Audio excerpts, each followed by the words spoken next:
Hey dude, congratulations! Sorry I could not attend your graduation party, but it was nice to know that you completed your MBA with such good marks. What are you planning to do next? I am seriously looking for a job, yaar.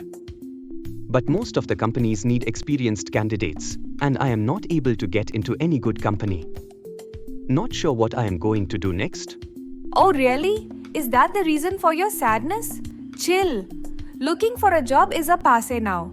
When you can give jobs to people. Are you serious? How can I do that?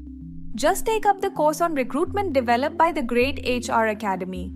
It has all the details that you require to start working as a freelance recruitment practitioner.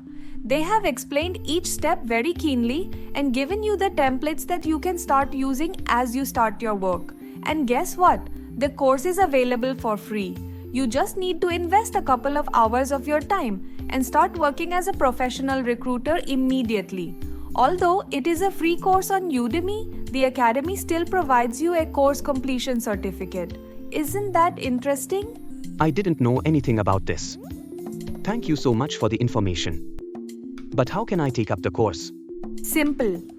Just send them an email at academy@greytip.com asking for the course links and get all the course links in just a few hours. After that, you can take this and a lot of other courses that they have uploaded on the Udemy. This is amazing. Let me mail them right away. I wish you all the best for your journey.